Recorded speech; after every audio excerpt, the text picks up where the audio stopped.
Mix by Samarka music Bhojpuri.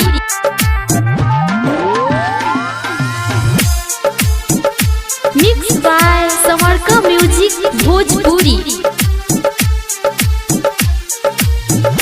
काहे दिल बनवला भगवान, छोड़ के जाते बाड़ी हमर जान। काहे दिल बनवला भगवान, छोड़ के जाते बाड़ी हमर जान। कौन गलती छोड़ तारी हमारा से मुँह मोड़ तारी, ओ तनी निकली पारान भगवान। काहे दिल बनवला भगवान, छोड़ के जाते बाड़ी हमर जान।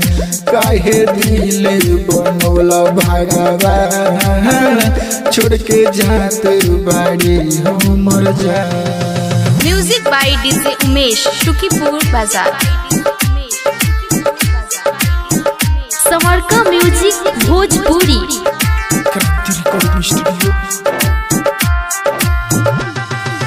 दिल जोड़े से पहले हम सोचती कई बार हो, कबो नहीं करती कवनो बेवफा से प्यार हो।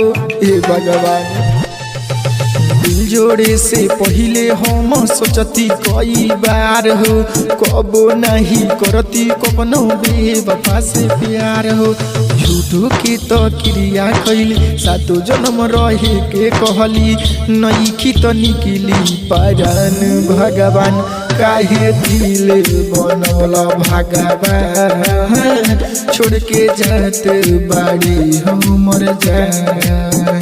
काहे दिल बनवला भगवान, छोड़ के जाते बाड़ी हमर जान।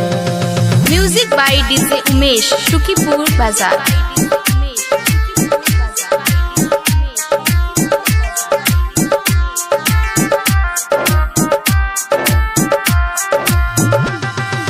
बचपन से जे करत रहनी, जे करे से प्यार हो, वही जवान तो कर दिहली हमरा के इनकार हो।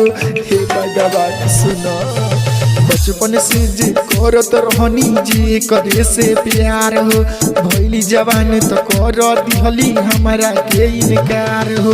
कृष्ण क्रांति रोवताटे, कबो नहीं सोवताटे, फैशन के निकली पारान भगवान।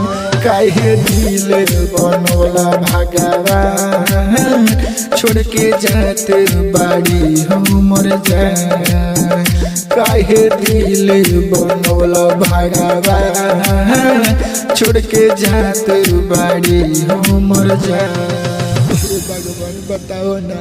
प्रेजेंटेड बाय क्रांति रिकॉर्डिंग स्टूडियो,